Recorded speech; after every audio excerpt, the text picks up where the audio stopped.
In most cities, you can only reminisce about America's past and its lively legends. In Cheyenne, the capital of Wyoming, history comes to life, energized by its locals' desire to offer national and international visitors a glimpse of what lured thousands to the wild frontier. Here, the old spirit of the West is alive and omnipresent. At the Cheyenne Depot and Museum, you can experience the romantic feelings of the railroad days. And just a few minutes away from it in Holiday Park, you can visit the world's largest steam locomotive, designed to pull 3,600 tons over steep grades without additional engines.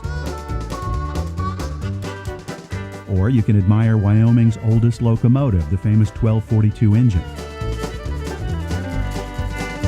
Downtown, you can visualize the opulent lifestyle of Wyoming's former cattle barons by visiting or staying at the Nagel Warren Bed and Breakfast, one of the most exquisite of its kind in America. Or admire the state capitol building as well as the surrounding Western-inspired statues.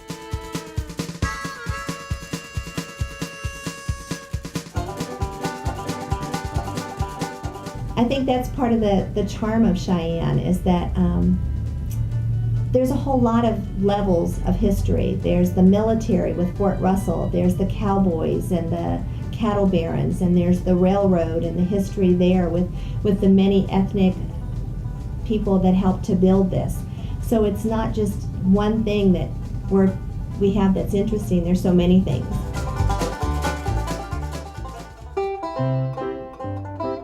Cheyenne's history is interwoven with that of America's transcontinental railroad.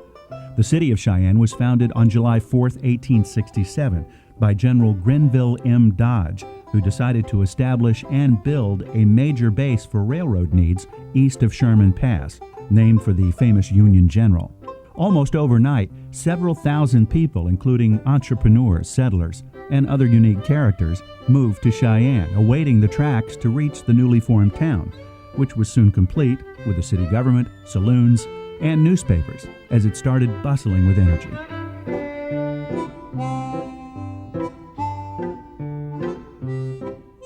The Cheyenne Depot was built in 1886 and is one of the most beautiful railroad stations in North America, not to mention being a major historical structure in the Rocky Mountain area.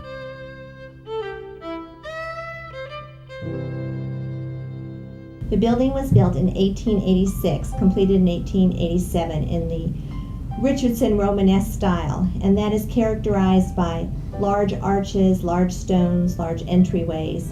When the building was originally built, the entryway was completely open, so horses and carriages could come right down Capitol Avenue, let off their passengers to the east and their luggage to the west, and then go on around the building. The building was renovated in 1922 and again in 1929 when the interior was modernized to reflect its present Art Deco style.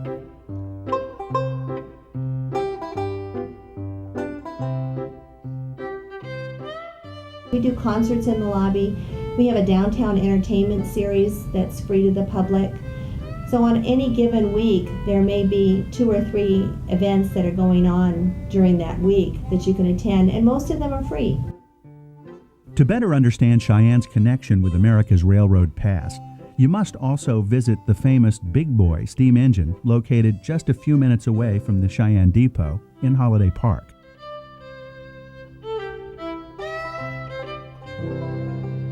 The engine displayed in the park still bears its original number, 4004, and is an impressive sight. This is the world's largest steam locomotive, which used a coal-fired engine, powerful enough to pull a load of some 3,600 tons over steep grades that connected Cheyenne to Ogden in Utah. Each engine was about 130 feet long and weighed over 1 million pounds, and because of this, its frames had to be hinged in order for them to be able to navigate narrow curves on its route. Joe Crocco is a former engineer who worked on these locomotives, and James Ehrenberger is a local historian, and they both reveal more about this engineering marvel. As you know, it was an articulated engine, and you come to a curve, and you went, oh my gosh, and the engine go around, the boiler sticking out over here, and whichever way the curve went, and then the cab If you looked down, it was sitting over nothing. Yeah, it was kind of fascinating. Well, it is a tourist attraction, and it's surprising how many people visit the big boy that we have on display here at Holiday Park in Cheyenne, and they are impressed by the size. It is so large when you stand just next to the locomotive, and how high it is above an individual's body.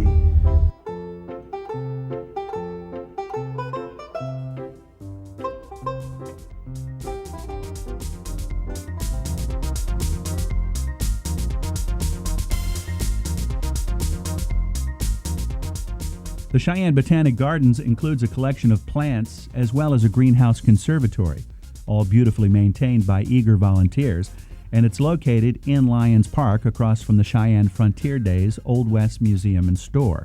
Like most things in Cheyenne, the Botanic Gardens is also connected to the local railroad community, as it hosts another engineering wonder of the area. Engine 1242, Wyoming's oldest steam engine, affectionately known as Old Sadie. Shane Smith is the director of the Cheyenne Botanic Gardens, and he explains both about the engine and the gardens. The Cheyenne Botanic Gardens started in 1977. We relocated to Lyons Park in 1986, and one of the more unique things about our garden is that it's the structure, the greenhouse itself, is 100% solar heated, 50% solar powered. The other unique thing is that 90% of the physical labor of this garden, it's a 9-acre garden, and it includes 2 more acres of off-site city park gardens that we're responsible for. 90% of the labor for that effort, both inside and outside, comes from volunteers.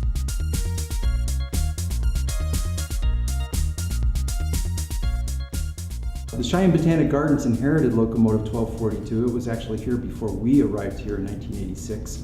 And it is the oldest locomotive in the state of Wyoming.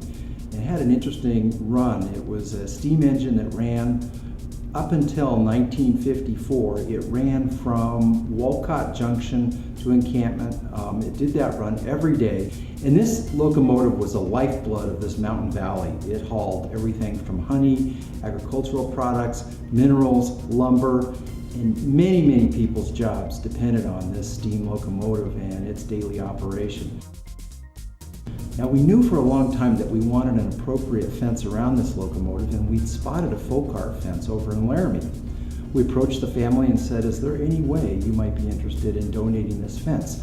We had heard that the gentleman who built it had passed on and that the wife had moved to a nursing home, and that there might be a chance that they're looking at a new site for the fence. To our surprise, the family, the Young family is their name, the Young family very readily accepted our proposal, and they were very happy to move this fence to Cheyenne. I know there's a few Laramie people that were sad to see it go, but we were very pleased to get it. And the neatest thing about the story that we discovered not too long after we started pursuing this fence is that the fellow Floyd Young, who had built the fence, it turns out was the engineer on this train, Old Sadie, and he ran that locomotive up and down the valley. And his favorite way to spend some of his off time was to walk the railroad tracks and collect train parts, bringing him back to his house and welding them into this very unique fence that now sits around his locomotive. Across the street from Engine 1242 in the Botanic Gardens is another Western landmark, the Cheyenne Frontier Days Old West Museum and Store. Nicknamed the daddy of them all, the Cheyenne Frontier Days Rodeo is the longest running and has been an ongoing event since 1897. Dave Jacobson is the executive director, and he explains more. In 1897, Cheyenne Frontier Days was created as a fundraiser for the Chamber of Commerce here in Cheyenne. It has since evolved 110 years later to become the world's largest outdoor rodeo and Western celebration. The museum hosts the third largest carriage collection in America, where one's imagination can be immersed in days that inspired numerous Western movies.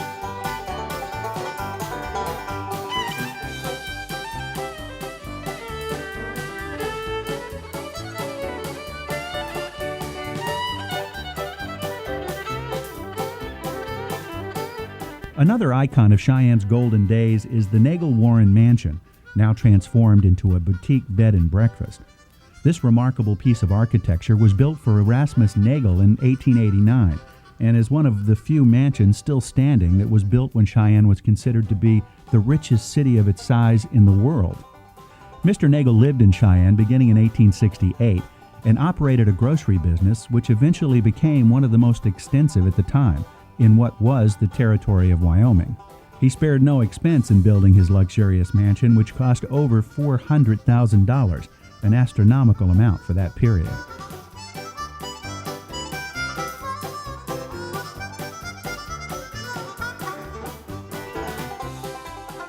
Considered extraordinary for its time, the mansion had cold and hot running water, along with a state-of-the-art central heating system. In addition, it was one of the few buildings equipped with electricity and created an extravaganza of light that amazed cattle barons, cowboys, and dignitaries of the era alike. When you visit the Nagel Warren Mansion, you'll feel like royalty, and you'll have a chance to admire its fine art and luxurious rooms decorated with rich cherry furniture, handcrafted by European masters. With its opulent looks and memories of cattle barons, will enchant even the most discriminate visitor in search of that one-of-a-kind quiet retreat.